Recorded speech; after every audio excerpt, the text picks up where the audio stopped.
¿Qué tal, gente? ¿Cómo les va? Bueno, espero que muy bien. Videíto desde Easy, de Siciliano en su taller, para mostrarles este jueguito de tubos de un cuarto de la línea McCarthy. La verdad son muy genéricos, o sea, los tengo en otras presentaciones, pero bueno, por ahí tienen un poquito más de confianza al ser de la marca McCarthy. El precio, la verdad que es bastante accesible.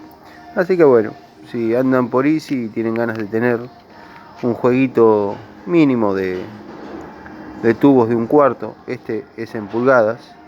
No, no, aparentemente es en pulgadas. Así que nada, si quieren aprovecharlo, está accesible. Lo que no sé, la vida útil, la verdad muy jovista, muy jovista. Pero bueno.